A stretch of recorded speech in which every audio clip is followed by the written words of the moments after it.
चला मित्रांनो, इंग्लिश ग्रामरच्या प्रवासामध्ये तुमच्या सगळ्यांचं स्वागत आहे. आपण बघतो आहोत वेगवेगळ्या प्रकारचे शब्द, प्रोनाउनचे फंक्शन्स कोणकोणते ते आपण बघत होतो. कधी कधी प्रोनाउन जे असतं ते सब्जेक्ट असतं, कधी कधी तेच ऑब्जेक्ट असतं, कधी कधी तेच काय असतं, कॉम्प्लिमेंट असतं. कॉम्प्लिमेंट ह्या शब्दाचा एक अर्थ सांगितला होता मी काल. कोणाला आठवतो सांगा बरं. कॉम्प्लिमेंट शब्दाचा अर्थ काय सांगितला होता काल, आठवतंय का तुम्हाला? तर ऑब्जेक्ट विषयीची अधिक माहिती सांगणारा शब्द. करेक्ट. कोणाबद्दल पण माहिती सांगणार नाही, राईट. कॉम्प्लिमेंट म्हणजे कौतुक एखाद्या गोष्टीचं, ऍप्रिसिएशन, है ना.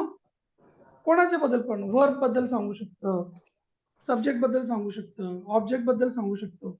तर प्रोनाउन कधी कधी आहे ना वर्बचं कॉम्प्लिमेंट म्हणून पण काम करतं. आपण काल एक दोन उदाहरणं पण बघितली होती. बघा बरं काय लिहिलं होतं, आठवा बरं. वाचा. He sings a very beautiful songs. हा, त्याच्यामध्ये काय आणि बघितलं? इथं आपण अ व्हेरी ब्युटिफुल सॉंग्स हे कॉम्प्लिमेंट म्हणून घेतलं होतं. याच्यामध्ये आपण व्हर्ब जो आहे सिंगिंग, तर हे सिंगिंग जे आहे त्याच्याबद्दल म्हणजे तो जो काही गाणं गातो, ते गाणं जे काही गातो तर ते खूप छान गाणं गातो. अ व्हेरी ब्युटिफुल सॉंग्स हे कॉम्प्लिमेंट बघितलं दूर होतं. पकडा, थोडं दूर पकडा, थोडं दूर पकडा. आपण असं हो बघितलं हो की अ हो, okay very sir, okay. Beautiful song म्हणजे खूप सुंदर गाणं ना, सिंग बद्दल हा, माहिती दिली, बरोबर. हो त्याचं कॉम्प्लिमेंट केलं. हो परंतु हो आपण थोडं पुढे जाऊयात. आपल्याला असं बघायचंय, ह्या क्रियापदाबद्दल माहिती, एक्स्ट्रा माहिती सांगणारा शब्द हा जर प्रोनाउन असला तर, है ना. आपण प्रोनाउनचे फंक्शन बघतोय ना आता. कोणाचे फंक्शन बघतोय आपण? प्रोनाउन. म्हणजे मगाशी आपण जे बघितलं ते एवढं मोठं लिहिलेलं होतं, त्याच्यामध्ये पण प्रोनाउन नव्हता, बरोबर. आपल्याला हवंय प्रोनाउन, ठीक आहे, जे वर्बच्या नंतर येणार. आणि आपण कॉम्प्लिमेंट कधी म्हटलं तर वर्बला आठवतंय, मी काल परत सांगितलं, लिंकिंग वर्बने जोडला जाणारा शब्द. आठवतोय का लिंकिंग वर्ब? हो सर. सांगा पटापट, कशाला म्हणतात लिंकिंग वर्ब हो तुम्ही? हो जेव्हा अॅमिझर वॉजवर एकटाच असतो आणि तो सांगतो की पहिला माणूसच तिसरा आहे, ठीक आहे ना, त्याला आपण काय म्हणतो, लिंकिंग वर्ब. लिंकिंग वर्बने जोडला जाणारा जो शब्द आहे, जे क्रिया, जो काही पलीकडचा शब्द आहे, त्याला आपण कॉम्प्लिमेंट म्हणतो, कॉम्प्लिमेंट ऑफ द वर्ब. मग आपल्याला आता असं प्रोनाउन बघायचंय जे वर्बच्या नंतर येईल, वर्बच्या नंतर येईल, पण ते प्रोनाउन आणि सब्जेक्ट या दोघांचा कनेक्शन असलं पाहिजे. कळतंय? त्याला म्हणतात कॉम्प्लिमेंट ऑफ द वर्ब. कोण? प्रोनाउन. एक वाक्य बघा, it was I who saved him. याचा अर्थ काय झाला, कोण सांगतं मला? It was I who saved him. तो मी होतो ज्याने त्याला वाचवलं. हे कळलं का? हो सर. हो सर. आता याच्यामधला सब्जेक्ट हा आहे, बरोबर, आणि वर्ब हा आहे, राईट. वर्बच्या नंतर प्रोनाउन आलं की नाही? येस सर, आलं. एकदम रेअर कंडिशन मध्ये अशी सिच्युएशन असते, म्हणजे इट वॉज आय, त्याची सुरुवात इट ने केलेली असते. The winner was he. हे बघा एक वाक्याने काल पण सांगितलं तुम्ही, काय मला आठवत नाही. The winner was he. हा विनर म्हणजेच हा ही आहे की नाही? हो सर. कशाने कनेक्ट केलं त्याला? वॉजने कनेक्ट केलं की नाही? हो. जेव्हा वर्बच्या नंतर सब्जेक्टिव्ह प्रोनाउन येईल त्याला म्हणायचं कॉम्प्लिमेंट ऑफ द वर्ब. कळलं का? वर्बच्या नंतर लिंकिंग वर्बच्या नंतर लिंकिंग वर्बच्या इथे इज असलं, काही पण असलं, लिंकिंग वर्बच्या नंतर जर प्रोनाउन आलं तर त्या प्रोनाउनला म्हणूयात complement of the verb. Point लिहून घ्या व्यवस्थित.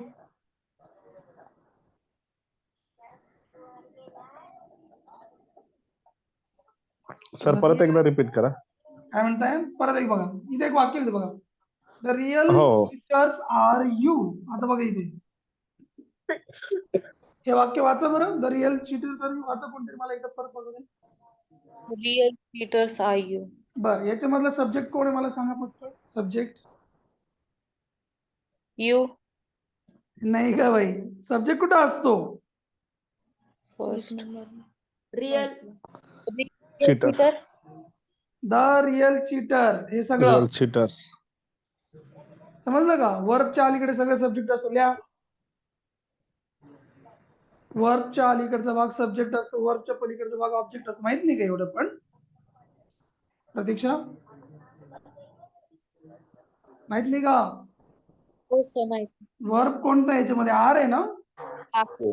मी याच्या अलीकडे काय असतं? हे सब्जेक्ट. हे कोण आहे? वर्ब. वर्बच्या नंतर आलं की नाही हे प्रोनाउन? हो हो सर. याला म्हणायचं कॉम्प्लिमेंट ऑफ द वर्ब. वर्बच्या नंतरच्या प्रोनाउनला complement of the verb pronoun आहे असं म्हणतात. नोट करा व्यवस्थित. जेव्हा प्रोनाउन वर्ब नंतर येईल सब्जेक्टिव्ह प्रोनाउन शिवाय, हा लिहा तिथे सब्जेक्टिव्ह प्रोनाउन. सब्जेक्टिव्ह प्रोनाउन कळतंय का? अरे बोला. I, you, they, we, he, she, it, हे सगळे कोण आहेत? सब्जेक्ट. सब्जेक्टिव्ह प्रोनाउन्स आहेत की नाही? हो. हो हे हो, पाहिजे सर. याच्यानंतर. Yes, कळलं का? कळलं Yes, sir. सर. बघा.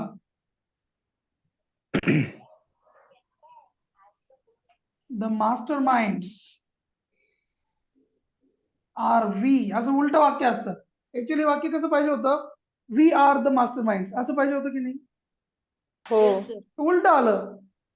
The master minds are we, पण आता आम्हीच मास्टर माइंड आहे की नाही? हा मास्टर माइंड म्हणजे हा आहे की नाही? हो आणि हा सब्जेक्टिव्ह आहे की नाही? हो त्याला म्हणायचं कॉम्प्लिमेंट ऑफ द वर्ब, प्रोनाउनचं फंक्शन. कळलं का? पेपरला कसं विचारलं जाईल ते पण सांगतो. एक वाक्य दिलं तुम्हाला, हे बरोबर असं, आणि याला अंडरलाईन करून दिली पेपरमध्ये, आणि प्रश्न विचारला खाली, what function does the pronoun do? What function does the pronoun have in this sentence? या प्रोनाउनचं फंक्शन काय आहे? काय सांगणार मग? Complement of the verb. का बरं? सब्जेक्ट आणि हा ऑब्जेक्ट एकच आहे म्हणून. हो समजलं? येस. चला पुढे. पुसू घ्यायला आता. हो सर.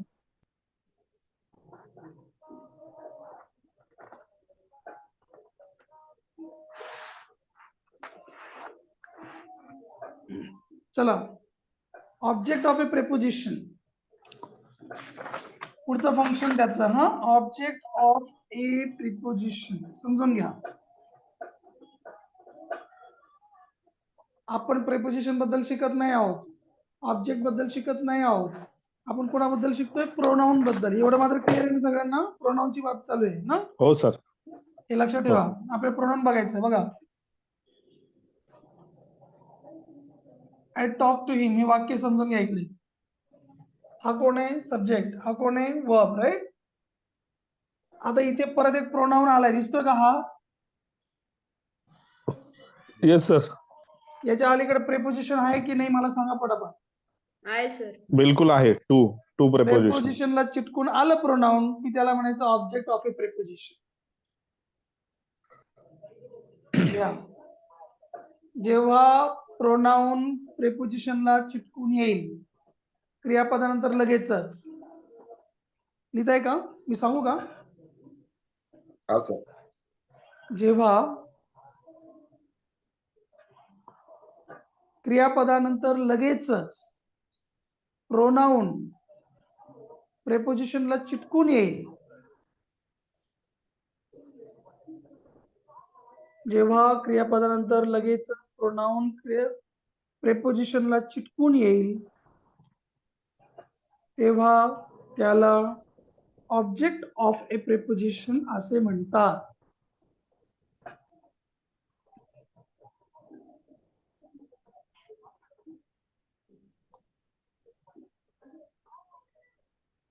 कळतंय का? हो सर. प्रोनाऊन बघा, प्रोनाऊनच्या अलीकडे काय पाहिजे? फक्त प्रिपोजिशन पाहिजे. एवढं तर कळेल की नाही कमीत कमी? हो. बिलकुल. बघा, गिव्ह इट टू हर, याच्यामध्ये हर पण प्रोनाऊन आहे, बरोबर? हम्म. याला अंडरलाईन केली. याच्या अलीकडे प्रिपोजिशन तर दिसेल ना तुम्हाला कमीत कमी. आहे ना, टू. प्रिपोजिशनच्या आली शेजारी दिसलं प्रोनाऊन, तर त्याला म्हणायचं object of the pronoun, preposition. Object of the preposition, प्रिपोजिशनचं object.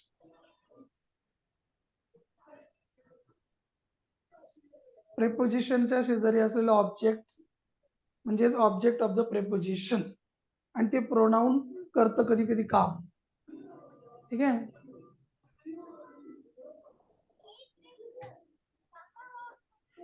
We took the selfie with them. आता बघा, हे मधलं हे वर्ब झालं, बरोबर? हे झालं तुमचं ऑब्जेक्ट, है ना?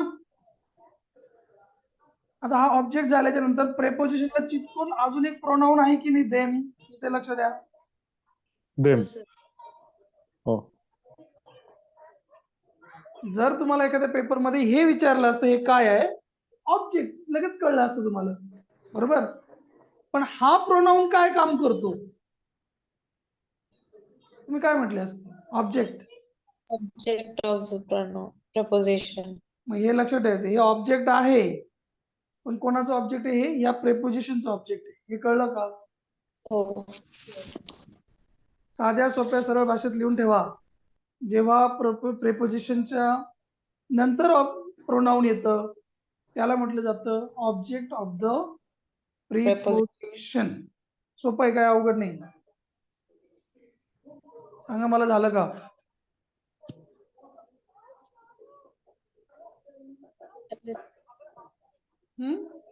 झालं सर.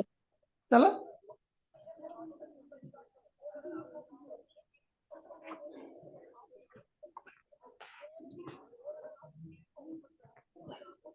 चला एक चक्कर मारून या. फंक्शन्स कोणाचे? प्रोनाऊनचे. पहिल्यांदा काय? सब्जेक्ट. नंतर काय? Object. ऑब्जेक्ट. नंतर कोण? Complement of the verb. Complement of the verb. कसं ओळखायचं ते सांगा पटापट. Linking verb नंतर pronoun येतं. शाबास. एम इज आर वॉज वरला चिटकलेले असं दोघं जण, राईट? आता काय शिकले सांगा? Object of the preposition. Object of preposition. कशाला म्हणायचं ते सांगा? क्रियापदानंतर लगेच pronoun prepositionला चिटकून येतं तेव्हा. हा, क्रियापदानंतर जेव्हा ऑब्जेक्ट यायला पाहिजे ना, तेव्हा किंवा ऑब्जेक्ट झाल्यावर लगेचच ते कशाला चिटकून येतं? ते प्रिपोजिशनला. विथ, ऑन, इट, काय पण, in, on, with, without, for. पण त्याच्या शेजारी प्रोनाऊन असणार, ऑब्जेक्टिव्ह प्रोनाऊन येईल मग ते. हा, with me, with you, with them, without them असं येणार. त्याला म्हणायचं ऑब्जेक्ट ऑफ द प्रिपोजिशन. कळतंय का नाही कळतंय? हे थोडं डोक्यावरून जाऊ शकतं. हा, कळतंय सर. आता एक पाचवं घेऊन टाका, शेवटचा. हा खूप क्लिष्ट असा प्रकार असतो बऱ्याच वेळेला ना, हा कधीच समजलेला नव्हता आपल्याला आयुष्यामध्ये, बरोबर ना हेमंत सर? बरोबर सर, करेक्ट. हे डोक्याच्या बाहेरच्या गोष्टी आहे बऱ्याच वेळेला. मुलं घाबरून सर पळून जातात. ऍक्च्युली एवढं कोणी टीच पण नाही केलेलं आहे आणि कधी एवढं डिटेल टेक्स्ट बुक मध्ये पण नाहीये. नाहीच आहे कुठंच ते. माझा प्रयत्न हा आहे, आणि मी थोडं स्वातंत्र्य का बरं घेतोय आता आता हा कोर्स रेकॉर्ड होतोय, बरोबर ना?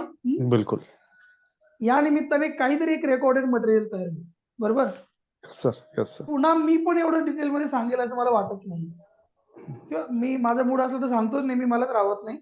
परंतु ना, या गोष्टी माहीत झाल्या पाहिजे, पोरांना गेल्या पाहिजे, कळल्या पाहिजे. मी किती ठिकाणी पुरणार आहे, कुठे कुठे जाणार आहे, नंतर त्याच्यामध्ये एक आयवस तयार होईल, आपण लोकांना देऊ शकतो. शाळांवरती घ्या, पोरांना दाखवा हे गोष्ट, हे असं असं असतं, हे कळलं पाहिजे की नाही सगळ्यांना? बरोबर. म्हणून हा आटापिटा चाललाय सगळा, है ना? बरं.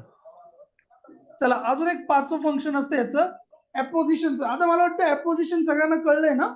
ऍपोजिशन नाऊनच्या वेळेला शिकलो होतो आपण, आठवतंय की बघा बरं. ऍपोजिशन ऑफ नाउन हे पण एक याचं फंक्शन असतं. जर जा बरं मागे 2 पानं आणि ऍपोजिशन कशाला शिकलो तुम्ही मला सांगा कसं होतं. आपण नाऊनच्या वेळेला ऍपोजिशन शिकलो होतो, त्याचं पण फंक्शन तेच होतं. जे नाऊनचं फंक्शन तेच प्रोनाऊनचं फंक्शन है ना. बघा इथं पोझिशन शब्द आहे, पोझिशन ऑफ ए नाउन किंवा ऍपोजिशन टू अ नाउन. इथं काही पण असू शकतं, ठीक आहे. टू सुद्धा असू शकतं, ऑफ सुद्धा असू शकतं, काही फरक पडत नाही. ऍपोजिशन म्हणजे काय मला सांगा पटापट. ऍडिशनल एक्स्ट्रा माहिती सांगणारा जो सांगतो त्याला नाउन ऑफ ऍपोजिशन म्हणावे. म्हणजे काय, अगोदर एक नाउन असतं आणि त्याच्या शेजारी कॉमा करून अजून एक नाव असतं की नाही. बिलकुल. मिस्टर पाटील आणि द कॅप्टन.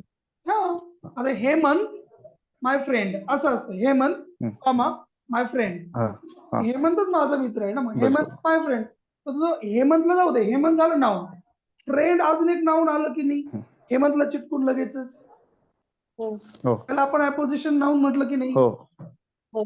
मग तसंच एका नाउनच्या शेजारी एक प्रोनाउन येऊ शकतं की नाही. Yes sir. बिलकुल. ते लक्षात ठेवा. हा, मग त्याला म्हटलं जातं ऍपोजिशन टू नाउन. एक फंक्शन आहे कुणाचं, प्रोनाउन्स. ठीक आहे. बघा एक वाक्य लिहितो तुमच्या लक्षात येईल.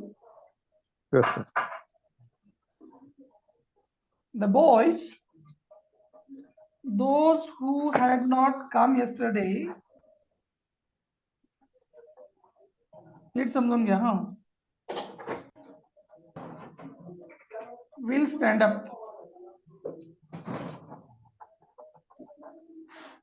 वाक्य काय समजून घ्या हा. मुलं जे काल आले नव्हते ते उभे राहा, असं आहे ना, ते उभे राहतील असं वाक्य आहे ना हे.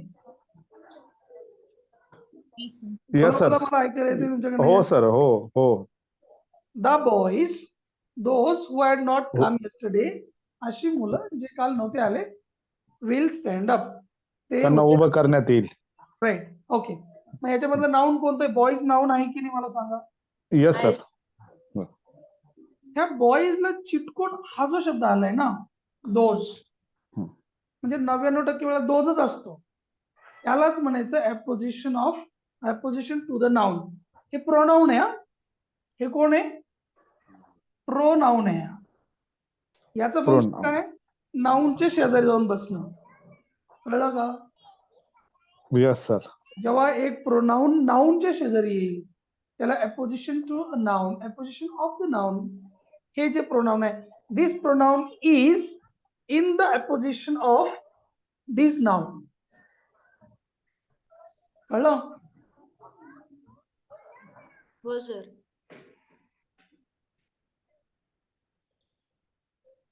द गर्ल्स, परत those who had tried their best, म्हणजे थोडासा हा सबऑर्डिनेटिव्ह क्लॉज होतो. वर क्राईंग, अशा मुली ज्यांनी खूप प्रयत्न केला होता त्या मुली रडत होत्या. मग इथे गर्ल्स हे कोण आहे, नाउन. हा दोज कोण आहे, प्रोनाउन. शेजारी शेजारी आला, नाउनच्या शेजारी प्रोनाउन आलं, म्हणून त्याला म्हटलं जातं apposition to the noun. Apposition of pronoun.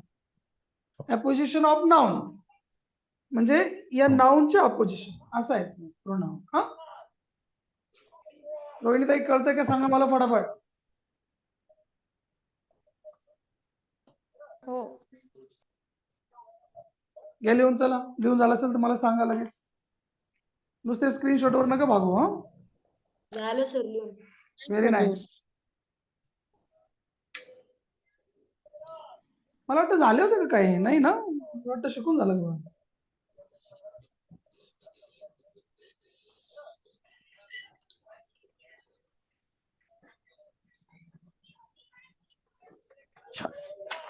असू का मग आता हे. Yes sir. आपण फंक्शन बघितले बरोबर. पुढचा टॉपिक काय मला सांग रे, फंक्शन झाल्यावर काय बघायचं. फंक्शन झाल्यावर काय बघतो आपण नंतर नेक्स्ट.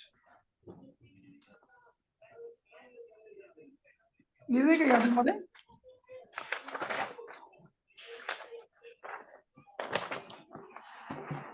चला नसेल लिहिलं तर काय हरकत नाही. चला एक एक ती यादी वाटल्याच नंतर तुम्ही सगळे एक मोठी यादी करून घेऊ. काय काय पॉईंट बघितले आपण. हा चला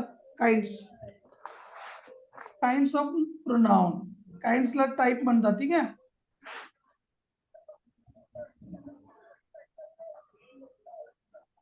प्रोनाउनचे टाइप्स कोणते? आता इथे भली मोठी यादी येणार 4-5 टाइप 10-12 जेवढे येतील तेवढे सगळे बघून घेऊ आपण. हा सगळ्यात पहिला कोणता आपला साधा सोपा सरळ सुटसुटीत पर्सनल प्रोनाउन. हा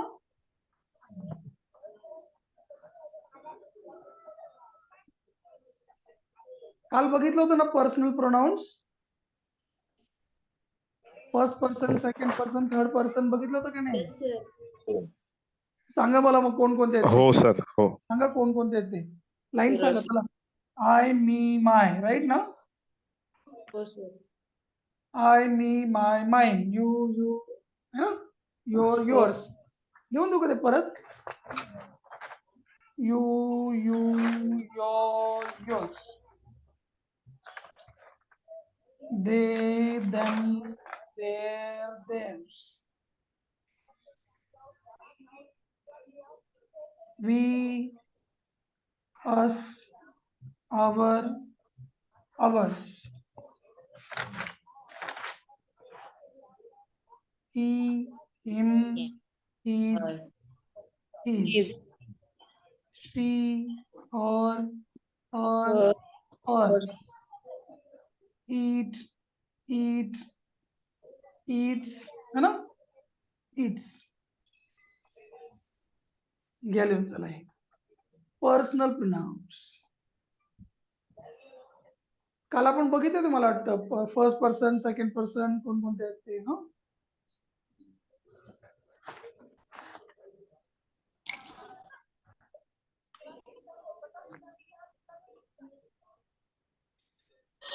झालं सर. चला एकदा ना यांची एक लिस्ट लिहून घ्या. चला कोणकोणते आहेत मग तुम्हाला म्हणजे ना फक्त एकदा सरळ पाठ करून टाकले ना मग त्यांच्या फक्त कन्सेप्ट समजतील. हा ठीक आहे. बाजूला कुठेतरी लिहून ठेवता का? कसं करता का? 1 to 1 खाली यायचं एक एक एक करत एकदाच सगळे सांगू मग नंतर लिहायचे एक एक एक्सप्लेन. तुम्ही सांगा. सर कसं पण चालेल. ठीक आहे. चल घ्या मग. एक झालं पर्सनल झाला. दुसऱ्याला घ्या इम्पर्सनल. जे पर्सनल नाही येते इम्पर्सनल. Number 2 impersonal.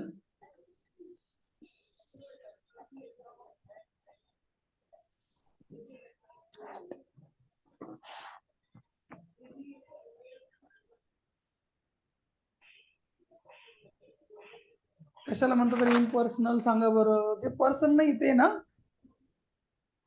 हो सर. माणूस नाही येते ना.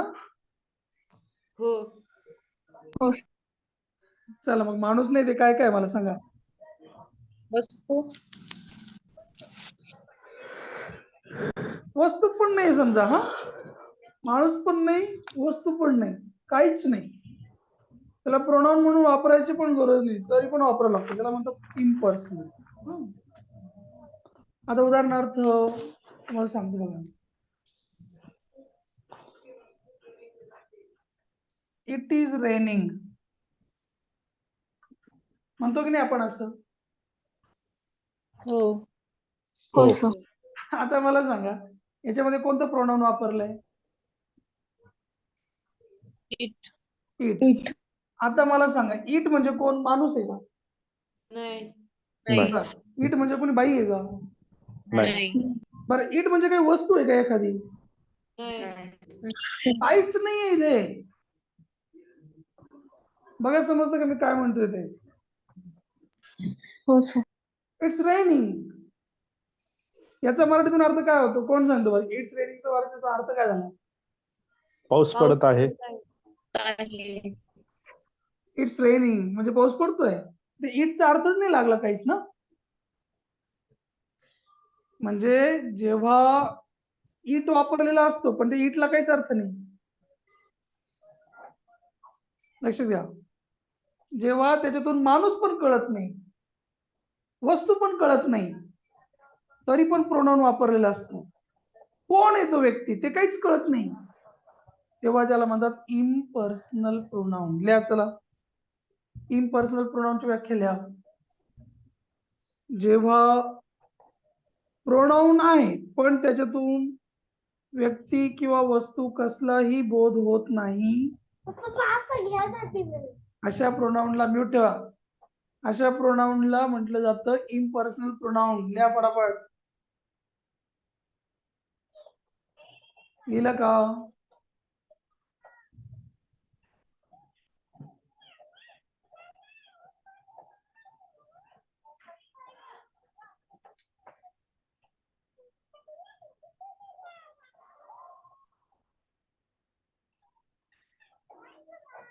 झाल्यावर सांगा मला लिहून झालं म्हणून.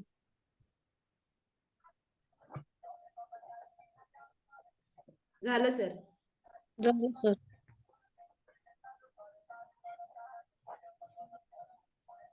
वाक्य वाचा.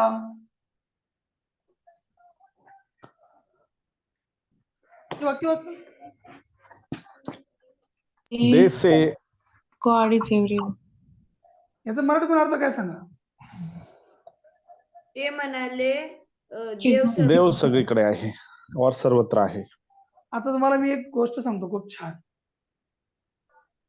जेव्हा देश से असं असतं ना कुठे पण, देश से घेऊन ठेवा.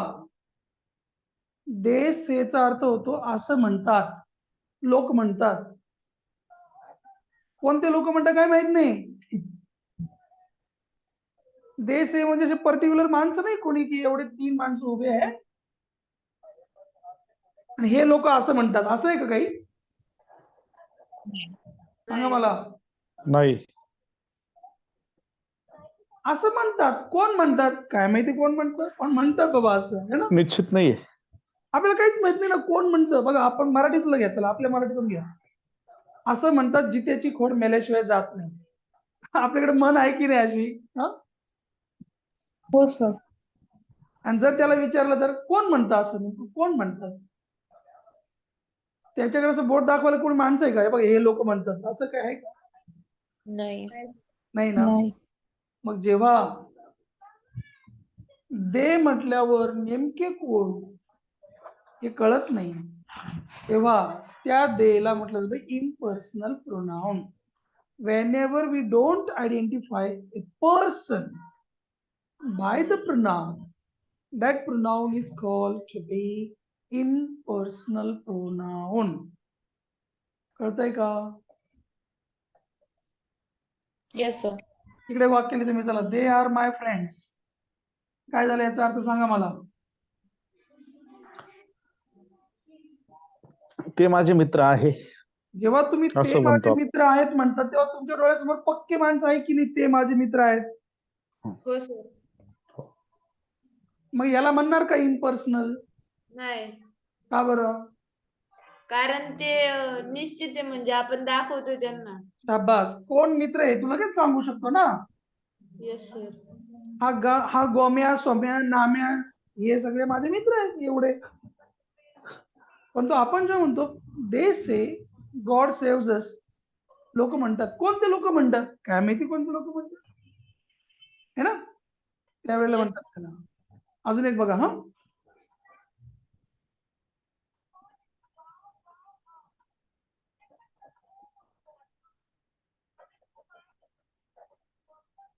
वाचा बरं हे वाक्य काय आहे, मला वाचा. मला वाचता येत नाही रे. Come on fast. कोणीच शांतता म्हणजे one should not disturb this peace. म्हणजे या शांततेला म्हणजे या शांततेत कोणीच आवाज नाही करणार. बरोबर, म्हणजे कोणी शांतता भंग करू नये. बरोबर. हा. येस. हो सर. कोणी म्हणजे कोणी माहित नाही सर. समजलं का? का असं अर्थ आहे का याचा? वन म्हणजे एक माणूस आहे कोणतरी आणि तो एक माणूस शांतता भंग करणार नाही, असा अर्थ आहे का याचा? नाही. नाही. नाही. कोणीही. वनचा अर्थ कोणी होतो ना, कल्याण व्हावे सर्वांचे, कोणी दुःखी असू नये. कोणी म्हणजे कोण? कोणी पण, वी डोंट कोणी नो द पर्सन, राईट. जेव्हा इटचा, देचा, वनचा उपयोग तर झाला प्रोनाऊन म्हणून, ठीक आहे, पण त्याच्यातून कोणताही एक परफेक्ट माणूस माहित झाला, नाव वस्तू कोण माणूस होता हेच कळलं नाही, त्याला म्हणायचं इम्पर्सनल प्रोनाउन. प्रोनाउन्स. काहीतरी नवीन कळतंय का तुम्हाला, का नाही गेलं डोक्यावरून, हँग झालं? नाही कळते सर. रोहिणीताई बोला. रोहिणी, तुमच्याकडे नाही होता काहीतरी? सर एक विचारायचं होतं, याच्यामध्ये one should not disturb the peace असं आहे, तर वन हे आपण कधी प्रोनाउन सारखं वापरतच नाही. हो, मग आता आजपासून वापरा. ही, शी, इट आणि वन हे थर्ड पर्सन आहे. अच्छा. ओके, हो चालेल. तुम्ही माहित कधीच वापरला नाही का नव्हतं वन? चला बाबा, तुमचे पैसे वसूल झाले आता कोर्सचे, मग काय. एखादी ऐकलंच नव्हतं की हे प्रोनाउन मध्ये येतं असं. आता याच्यानंतर जर कोणी विचारलं ना प्रोनाउन बद्दल, वन कोण आहे सांगता आलं पाहिजे. अरे वन सुद्धा प्रोनाउन असतं बाबा, तुला माहित नाही. परंतु एक लक्षात घ्या, इथे वनचा अर्थ एक असं नाही घ्यायचा. काय वनचा अर्थ घेणार? कोणीतरी. कोणी, कोणीतरी. कोणीही असा अर्थ आहे त्याचा. कोणीही कोणाचं काही वाटोळं करू नये म्हणतो की नाही आपण. मला कोणी डिस्टर्ब करू नये म्हणतो की नाही तुम्ही असं? Yes sir. येस और नो? Yes sir.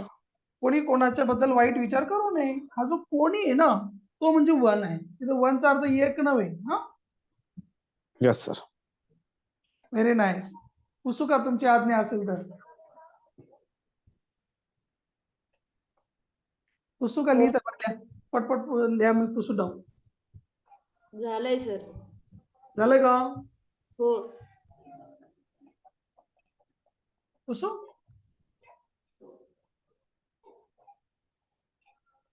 या स्पीडने गेल्यावर आपलं 2-4 वर्ष चालेल कोर्स.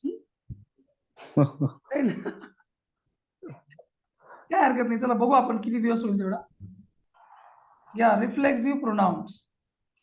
हे जे पार्ट्स ऑफ स्पीच आहे ना, तेच थोडेसे डोके खातात, बाकीचं करू शकता तुम्ही छान. डोंट वरी, ते पण सांगणार. रिफ्लेक्सिव्ह प्रोनाउन्स घेऊन टाका. Reflexive pronounce. रिफ्लेक्ट हा शब्द ऐकलाय का रे तुम्ही? रिफ्लेक्ट. हो सर. काय होतं रिफ्लेक्शन म्हणजे? काय होतं नेमकं? ती काच माझ्यावर रिफ्लेक्ट होते नुसती, म्हणजे काय?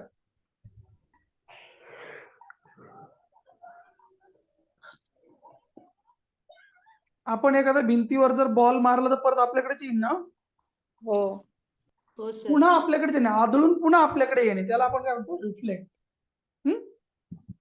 तर जेव्हा सेल्फ, कोणतरी विचारलं होतं ना सेल्फ बद्दल काहीतरी, माय सेल्फ, युअर सेल्फ, हे जे शब्द आहे ना, हे जेव्हा वर्बच्या नंतर येतील, परत ऐका नीट. कोणते? Myself, yourself, their selves. अनेक वचन असेल तर सेल्स म्हणायचं. युअर सेल्स हे अनेक वचन. आवर सेल्स, हिमसेल्फ असतं ना असं. हो. काल कोणतरी विचारलं होतं ना याच्याबद्दल, नव्हतं मला आठवत पण नाही. दुसऱ्या बॅच मध्ये होतं सर. हो का? सेल्फ म्हणजे काय? सेल्फ स्वतः. स्वतः, बरोबर. मग जेव्हा हा शब्द, हे याच्यातले कोणते पण शब्द, वन सेल्फ कोणतं पण घ्या, हे शब्द जेव्हा ऑब्जेक्ट बनवून येतील ना, ऑब्जेक्ट म्हणजे ला येईल त्यांच्या बरोबर, ला असं, मग तेव्हा ते कुठे येतील? वर्बच्या नंतर येतील. तिकडे बघा, लक्षात घ्या. इथे एक वाक्य लिहिलं मी. आय आस्क्ड माय सेल्फ, असं वाक्य तुम्ही कधी ऐकलंय का? बघितलंय का? बघा बरं. Yes sir. हो सर. याचा अर्थ काय झाला रे? I ask myself. मी स्वतःलाच विचारले. शाबास, व्हेरी गुड. मग आता आपल्याला कळलं ना, हे कोण आहे? वर्ब आहे ना. हो. हो. वर्बच्या नंतर जेव्हा हे शब्द येतील त्यांना म्हणायचं रिफ्लेक्सिव्ह प्रोनाउन्स. कळलं का नाही कळलं? हो. कळलं. पण सगळ्यांना रिफ्लेक्सिव्ह का बरं म्हटलं? सिंपल, हे याच्यावर आले ना परत फिरून. मी विचारायला गेलो, कोणाला त्याला विचारायचं, मी स्वतःलाच विचारून घेतलं. मी विचारले कोणाला? स्वतःलाच.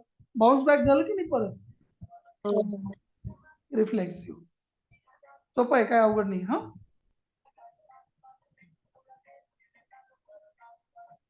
शी चेक्ड हरसेल्फ. काय झालं याचा अर्थ? शी चेक्ड हरसेल्फ. इथे मला स्वतःला, तिला स्वतःला असं म्हटलं तरी चालेल. तिने स्वतःला तपासले. हा, कोणाला स्वतःला? तिला स्वतःलाच ना. हो. तिने हो. तिला स्वतःलाच तपासले. आणखी 2-4 एक्झाम्पल पाहिजे असेल घेऊन टाका तुमच्या मनाने कोणते पण. वी आस्क अवर सेल्स, है ना. We support ourselves. आपण स्वतःलाच आपल्याला सपोर्ट करतो. होईल ना असं? Ourselves. उदाहरण तुम्हाला पाहिजे असतील तर.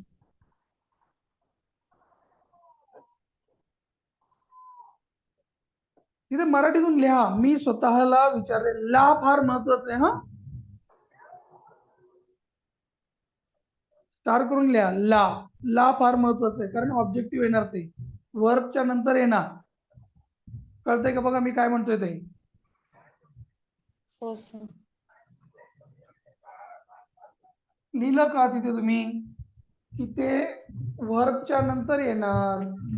असं लिहा, सगळं चुकून टाकाल. लिहून झालं सांगा मला. झालं का? हो सर. इथे वर्ब नंतर सेल्फ असं शॉर्टकट मध्ये लिहून ठेवा, कारण त्याचा सप्पा सावत्र भाऊ येणार आहे लगेच. लिहून टाका. एम्पॅथिक.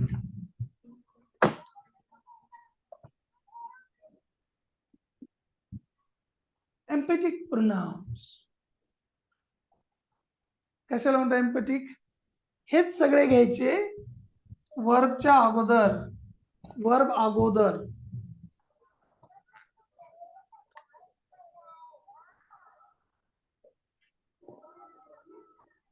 वर्बच्या अगोदर सेल्फ आहे ना. साधी सोपी सरळ सुटसुटीत व्याख्या. एम्पसाइज करणे म्हणजे काय करणे रे? कोणाला माहिती का तुमच्यापैकी? सूरज, एम्पसाइज करणे म्हणजे काय करणे? जोर देणे वा एखाद्या वा वा, गोष्टीवर. Very nice, very nice. Stress है ना, जोर, दबाव टाकणे एखाद्या गोष्टीवर ना. हे वाक्य बघा. I myself checked the patient.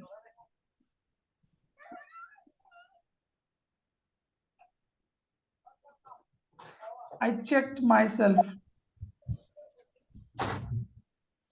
त्या 2 वाक्यामध्ये मायसेल्फ शब्द आलाय. दोन्ही वाक्यांचा अर्थ एकच आहे का वेगवेगळा आहे मला सांगा.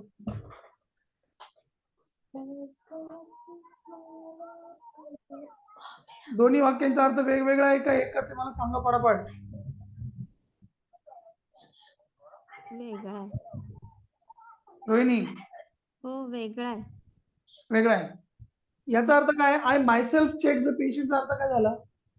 मी स्वतः पेशंटला चेक केलं. शाबास. इथे याचा अर्थ काय झाला? स्वतः झाला ना. हो. म्हणजे भर जोर दिला ना मी स्वतःवर. मी स्वतः, है ना. हो. मीच तो मीच जो चेक करायला गेला होता.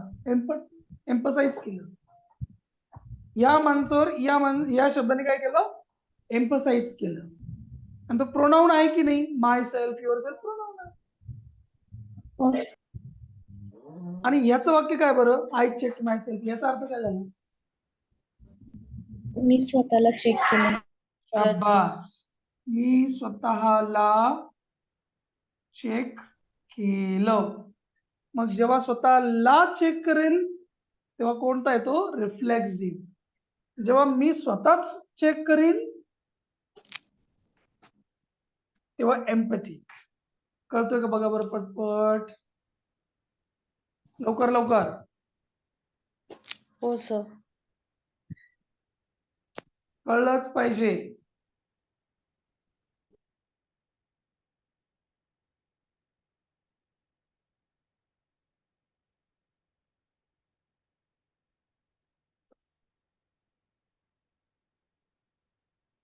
झालं का?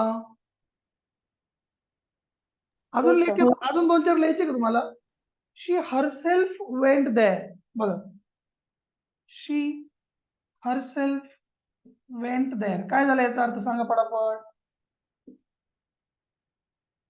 शी हरसेल्फ वेंट देअर काय झालं याचा अर्थ? ती स्वतःच तिकडे गेली. करेक्ट. मग हे कोण आहे आता? रिफ्लेक्सिव्ह की एम्पॅथिक? एम्पॅथिक. शाबास. हुशार झाले रे तुम्ही, है ना? संस्कृती कळतंय की नाही बाळा? हो सर. बोलत तर काही नाही, सांगत तर काही नाही.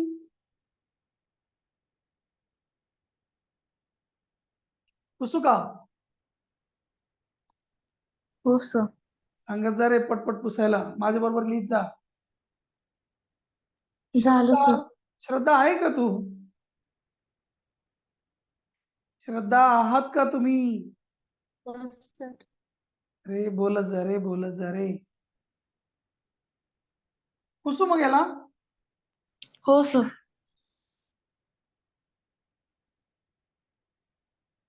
बरं, हे दोघांमधला फरक समजला का सगळ्यांना? हा कोण आहे? स्वतःला. आणि हा कोण आहे? सर. आता मला वाटतं काय अडचण नाही पाहिजे कोणालाच ना. ग्रेट. चला, 5वा प्रकार डेमॉन्स्ट्रेटिव्ह. डेमॉन्स्ट्रेटिव्ह, डेमो घेतो ना आपण एखाद्याचा. डेमॉन्स्ट्रेटिव्ह दाखवणारे, दर्शक.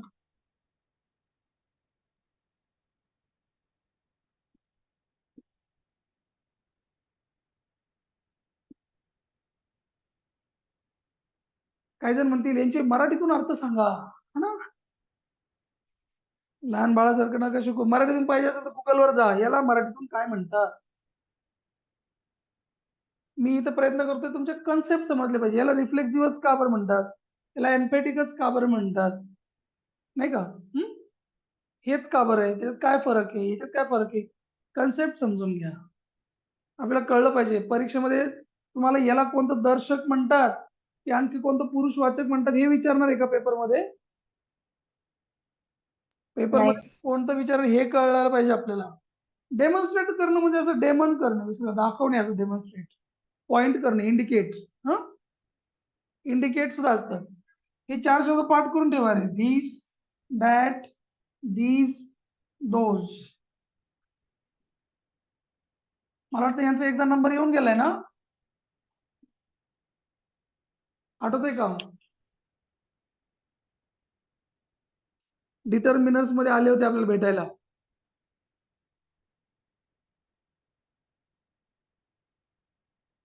लिहिले का? पटपट. हो सर. टाइम जातो संपत. मग आपला किती वाजले? 51 झाले. बर, आता बघा. दिस, दॅट, दीज, दोज हे कोण आहे आपल्यासाठी? आता डेमॉन्स्ट्रेटिव्ह प्रोनाउन्स. नीट समजून घ्या. दिस पेन इज न्यू. इथं दिस दिसतो का? Yes sir. बर, याला डेमॉन्स्ट्रेटिव्ह प्रोनाउन म्हणता येईल की नाही म्हणता येणार? येईल सर. प्रोनाउन म्हणजे काय? नामाविषयी अधिक माहिती सांगणारा शब्द. नाही, पहिल्यांदा लिहून घ्या बरं. प्रोनाउन म्हणजे काय? नाऊनच्या ऐवजी येणारा, नामाच्या जागेवर येणार शब्द. त्याच्या जागेवर येणारा शब्द ना. Yes sir.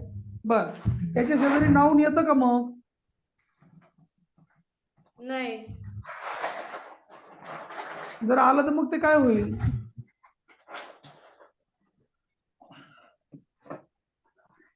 ते नाऊन आहे की नाही मला सांगा. पेन, आहे सर. हो.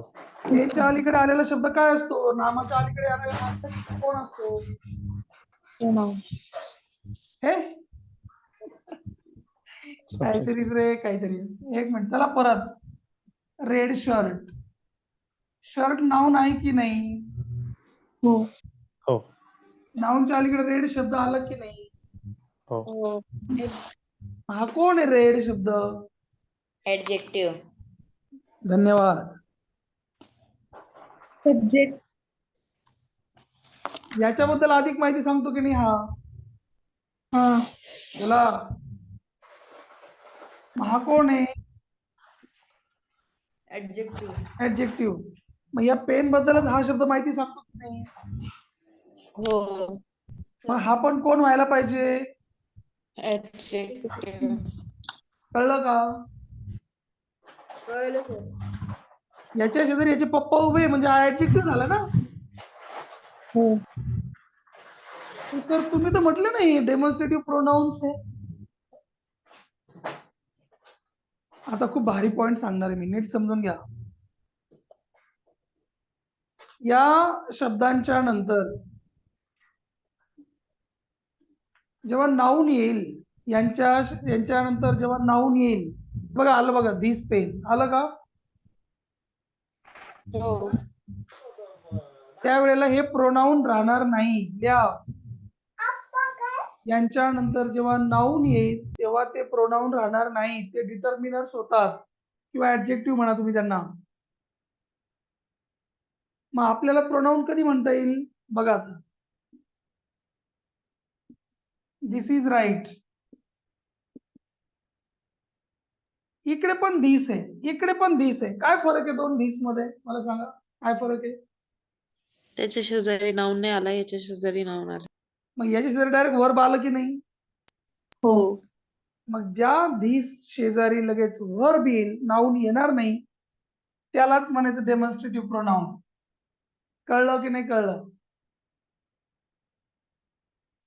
Yes sir. हे लिहून घ्या. बघा अजून एक सांगतो बघा, चला. That man is good. That आला का?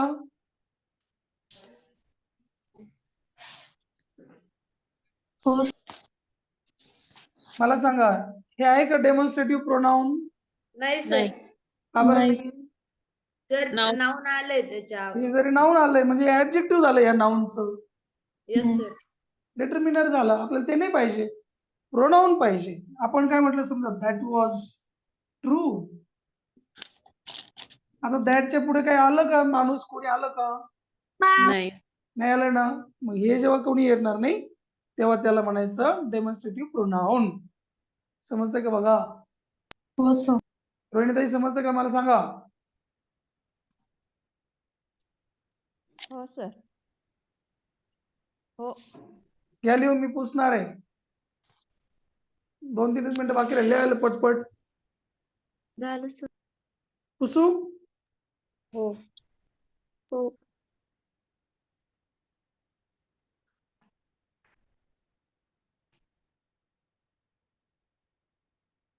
हे प्रोनाऊन्स खूप डोक्याला ताप करतात ना बऱ्याच वेळेला. हे कळत नाही आपल्याला कधी कधी ना. चला, दिस लुक्स बेटर.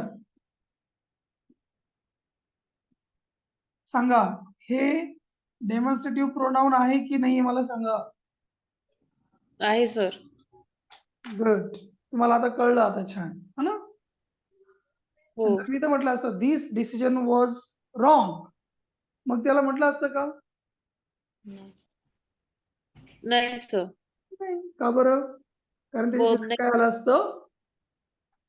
नाऊन आलं असतं, मग ते ऍडजेक्टिव्ह झालं असतं. हो. है ना. तिकडे बघा अजून एक वाक्य घ्या वाटलं असतं. Those were the beautiful days.